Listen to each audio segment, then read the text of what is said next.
Hi guys, welcome to Pakistani family तो reaction. कैसे आप सब, मेरा नाम आजाद है। मैं नाना। तो यार इस मौलाना ने हिंदुइज्म के बारे में मतलब के बेस्ट बातें करके इस्लाम की खोली पोल, ये वीडियो का टाइटल है। अब ये तो वॉच करेंगे तभी तो हमें पता लगेगा, और इन वीडियो का लिंक मिल जाएगा डिस्क्रिप्शन में। लाजमी कीजिए इनके चैनल को सब्सक्राइब। तो कौन ऑन करते स्टार्ट। हिंदू धर्म में तो इतना पर्दा है कि वाल्मीकि जी की रामायण अगर आप पढ़ेंगे तो उसमें यहां तक लिखा है कि रामचंद्र जी की पत्नी सीता का जब हरण हुआ और रावण लेके जब भागा तो हनुमान और लक्ष्मण जब तलाश करने के लिए गए तो सीता जी बड़ी चालाक थी।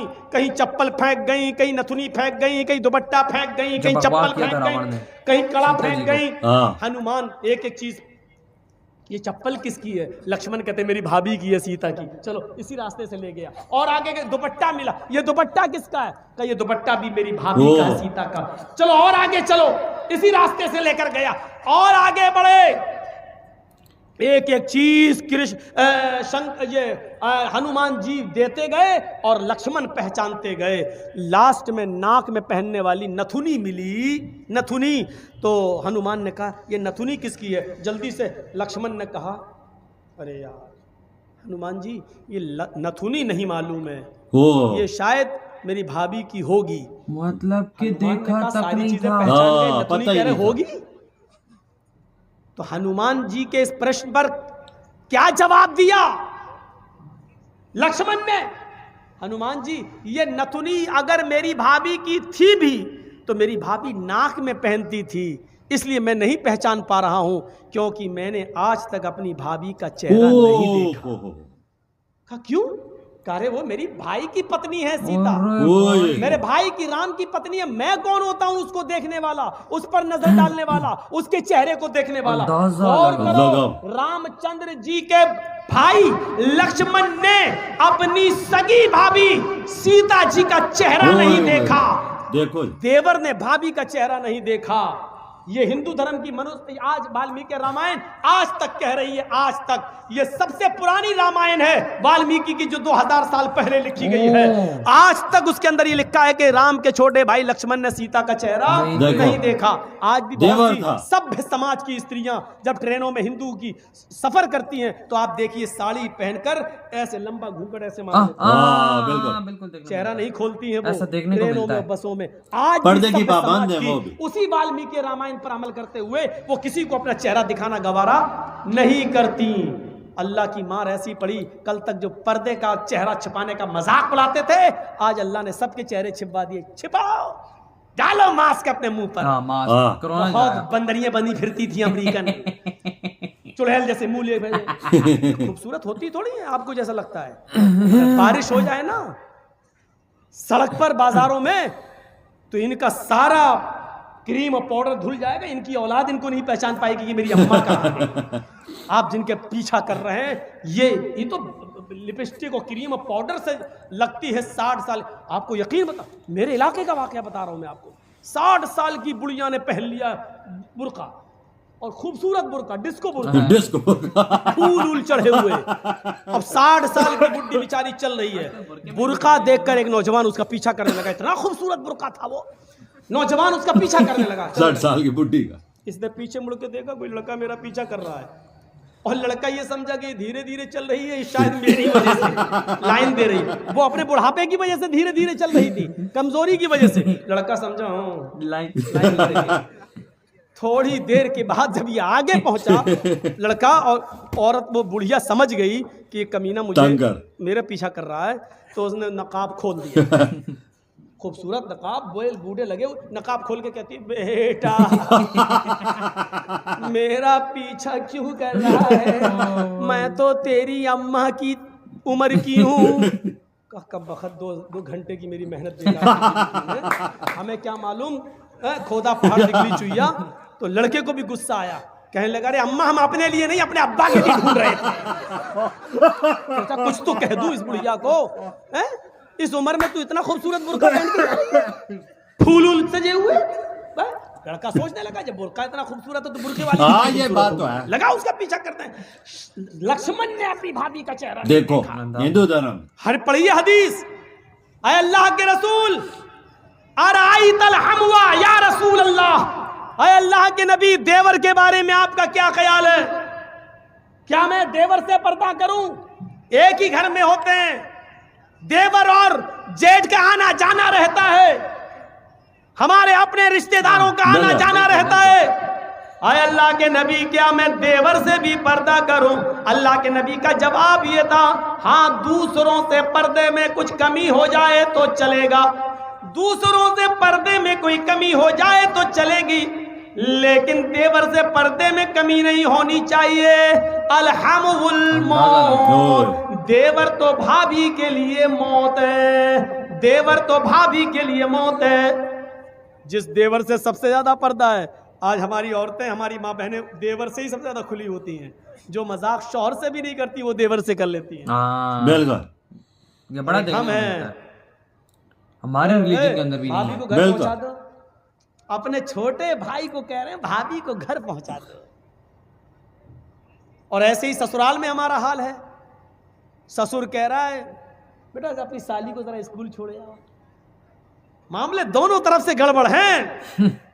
हमने अपने भाई पर इतना भरोसा कर लिया। सऊदी अरब का वाकया सुने हो ना, जद्दा वाला? कौन सा? एक औरत बेचारी दर्द से कराह रही थी, दर्द से, और जद्दा के टैक्सी ड्राइवर बेचारा, उसको कोई कस्टमर नहीं मिला तो वो रुमाल मुंह पे डाल के लेटा हुआ था। जल्दी से औरत आई उसके पास, देखिए मुझे दर्द जे हो रहा है, बच्चे की पैदाइश की तकलीफ, जरा कोई करीब के हॉस्पिटल में लेके चलो, मुझे जल्दी से इलाज के लिए जाना है। ड्राइवर ने देखा, टैक्सी ड्राइवर ने, उसने कहा भाई औरत परेशान है, पेट बड़ा, उसने जल्दी से टैक्सी खोली, आओ बहन बैठो, उसने जल्दी से बिठाया और चल दिया। जद्दा के हॉस्पिटल में लेके पहुंचा और उसमें एंट्री होती है, तुम लेके आए हो? हाँ, लिख दिया। अच्छा, अब ये बैठा है कि जल्दी से वो चेकअप करा के आए, तब हमें पैसा दे, जितना हुआ मेरे रियाल जो होता है टैक्सी। उधर पता चला साहब उसको एडमिट कर लिया गया है, अभी वो 2-3 दिन रहेगी, आप उसके साथ आए हैं? इसने कहा जी। कहा ठीक है, उसको एडमिट कर लिया गया है।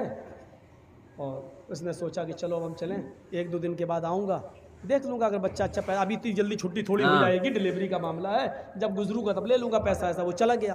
ये घर में जैसे ही लेटा, इशा के बाद सोया, फजर की नमाज जमात के साथ पढ़ने जाता था और फजर के बाद टैक्सी चलाता था। फजर की नमाज पढ़ के जैसे ही घर आया, इसकी बीवी ब्रेड और आमलेट बना के लाई,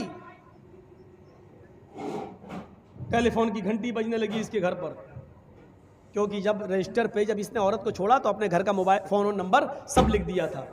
फोन फला बोल रहे हो जी? भोपाल के रहने वाले थे ये लोग, टैक्सी चलाते थे 20 साल से सऊदी अरब में, जद्दा में। अच्छा, भोपाल। तुम यहाँ अपने घर पे आराम कर रहे हो? का क्या हुआ? अरे कल तुम अपनी बीवी को हॉस्पिटल में छोड़ के गए हो ना, बच्चा हुआ है लड़का, आओ और अपनी बीवी को लेके जाओ यहां से। कहता है डॉक्टर दिमाग तुम्हारा ठीक है? बीवी? अच्छा हुआ ये फोन मैंने उठाया, कहीं मेरी बीवी ने उठाया हुआ होता तो कयामत आज ही आ गई होती। आ रहे हो या मैं पुलिस भेजूं तुम्हारे घर? जिस औरत को यहाँ एडमिट कराने आए हो उसने कहा वही मेरा शौहर था जो यहाँ छोड़ के गया है। मैं आ रहा हूँ। उसने टैक्सी चलाई और धर से चलाता हुआ चला गया। कहने लगा ए क्या बदतमीजी है? उसने कहा तुम मुझे छोड़ के चले गए, तुम्हें शर्म नहीं आई? मैं कितनी परेशान रही। रोना शुरू कर दिया। औरत के आंसुओं में भी बड़ी ताकत होती है। कहने लगा देखो ये क्या बदतमीजी है? डॉक्टर साहब ये मेरी बीवी नहीं है। डॉक्टर साहब नोक झोंक तो सब घरों में हो जाती है, थोड़ी सी लड़ाई हो गई, हमें यहाँ छोड़ के चला गया। नहीं ये बेटा अरे मेरा नहीं है, चलो अपने घर के झगड़े अपने घर में खत्म करो, चलो। उसने कहा ऐसा है चेकअप कर लो। चेकअप कहा डीएनए टेस्ट करे। लड़का आदमी तैयार, कहने लगा ठीक है मैं डीएनए टेस्ट करूंगा। मामला इतना बढ़ गया कि डीएनए टेस्ट की नौबत आ गई। जब इसका ब्लड निकाला जाने लगा और लड़के का ब्लड, तब औरत क्या कहती है? डॉक्टर साहब डीएनए टेस्ट कर लीजिए, लेकिन मशीन कभी कभी गलत रिपोर्ट भी दे देती है। अभी आदमी चिल्लाते हुए कहता चुप, गलत रिपोर्ट दे देती है। अभी पता चलता है 2 घंटे के बाद, 3 घंटे बाद जब रिपोर्ट आएगी, या 2 दिन 3 दिन के बाद, तब पता चलेगा। डॉक्टर साहब इसको यही रखिए, 2 दिन के बाद रिपोर्ट आएगी, मैं यहाँ हूँ। 2 दिन के बाद गया, डॉक्टर साहब क्या आया? डॉक्टर साहब ने कहा बिल्कुल गलत, ये तुम्हारा बेटा है ही नहीं, जाओ। वो औरत पैर पे गिर गई, डॉक्टर साहब मैंने कहा था ना कि मशीन की रिपोर्ट कभी कभी गलत आ सकती है, आई। अल्लाह की कसम यही मेरा पति है, यही मेरा हस्बैंड है, यही मेरा आदमी है। मशीन गलत औरत नकले मत दिखा, चाट। ये तो कभी, ये तो इसका बेटा है ही नहीं, साफ साफ रिपोर्ट में आ गया ये बेटा किसी और का है, इसका नहीं है। वो कहने खूब रोई। डॉक्टर कहता मेरी बहन मैं तुम्हें कैसे बताऊं, इस आदमी की रिपोर्ट इतनी डेंजर है, इस आदमी की रिपोर्ट में तो ये आया है कि ये जिंदगी में कभी बाप बन ही नहीं सकता। तुम कह रही हो कि इसका बेटा ये तो बाप बनने के लायक नहीं है। अब इस आदमी का दिमाग खराब। क्या क्या कह रहे हो डॉक्टर? कहा तुम बाप नहीं बन सकते हो भाई, सॉरी। माफी दे अबे कैसे कैसे लोग पाए जाते हैं यार। बात हो रही थी जो उन्होंने पहले की है ना, वो राम और लक्ष्मण जी की। यार कहते वो मतलब जब वो रावण ने उनको अगवा करा तो यार एक मौलाना ये बात कर रहा है, कसम से सबसे पहले तो शौक इस बात का लगा। कहता है क्या हनुमान जी को जैसे चपली मिली, उन्होंने बोला मेरी भाभी की दुपट्टा मिला मेरे भाभी का। कहते हैं ना कि वो जो होती है यहाँ पे जो लगा वो हनुमान जी को मिली। भगवान हनुमान जी कहते हैं ये किसकी है? वो कहते हैं कि भाई लक्ष्मण जी मुझे तो नहीं पता है किसकी, शायद मेरी भाभी को। कहते हैं आपको नहीं पता कि आपकी पक्की भाभी?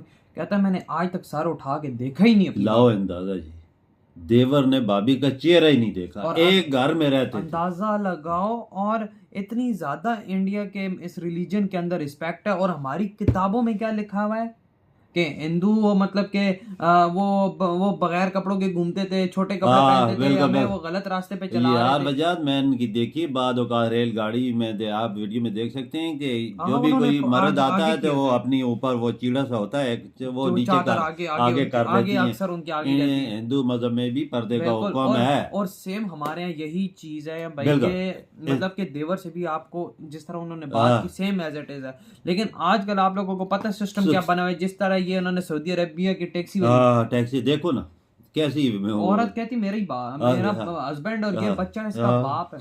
देखो कैसा इल्जाम उस पे लगा दिया। मुसलमान पे देखो फिर सबको टेस्ट मैच हुआ, सारी चीजें गलत आ गई। कहते हैं तो बाप ही नहीं बन सकते। और भाई ये बहुत यार होता है। वो कहता है भोपाल का बंदा था, बाप बन ही नहीं सकता पूरी जिंदगी। अंदाजा लगाओ। और वो ने बच्चा किधर से पैदा कर दिया, वो लड़की फंसा रही भाई। आज का टेक्नोलॉजी का जमाना, हर चीज सामने आ जाती है मेरे भाई, डीएनए टेस्ट होता है, हर चीज सामने होती है। और बिल्कुल, और जिस तरह भाई राम जी और लक्ष्मण जी की इन्होंने बात की, यकीन मानो मुझे ये चीज नहीं पता थी, मुझे इस मौलाना के थ्रू पता लगी है ये बात। और उस मौलाना ने भी क्या बोला, कहता है कि देखो उनके अंदर पर्दे कितनी ज्यादा है। बिल्कुल वजह देते इसने किधर से चीज निकाली, अंदाजा पढ़ा हुआ है मैंने सारी हिस्ट्री। बिल्कुल। और जब इससे बात की तो सबको बोला, कहता है कि आज हम लोग कहते हैं कि ये वो, कहता है कि भाई वो आज हम लोग भाई बुर्का पहनते हैं, पर्दा करते हैं, वो भी डिजाइनी बुर्का पहने होते हैं, अगले को भी लगता है अंदर बुर्का कितना प्यारा। वो बूढ़ी वाली कहानी, बूढ़े वाली कहानी सुनाई है ना हमारे मले की, 60 साल की बूढ़ी थी, डिस्को बुर्का पहना हुआ था, तो उसका पीछे एक लड़का पीछे करना शुरू कर दिया। अब ऐसी चीजें होंगी तो फिर यही होगा ना, बुर्का पहनो भाई, सिंपल वाला पहनो ना, उम्र के मुताबिक। यार उम्र के मुताबिक, बिल्कुल उम्र का। यार ऐसे भी जो लड़कियां होती है ना, वो भी एक खुला सा बुर्का पहने। आजकल फिटिंग वाले बुर्का ना भी पहना तो कोई सही बात है। वजह ऐसी चीज करें जिसमें चीज शर्म या छुपा रहे। ऐसा हो कि जो लोग आजकल तो आपको पता है वो खुले बुर्के तो है ही नहीं। बिल्कुल बुर्के के नाम पे भी इन लोगों ने वो मजे बनाए। बिल्कुल सही बात। आप लोग बताओ आपको कैसा लगा वीडियो। खत्म करते तो बाय।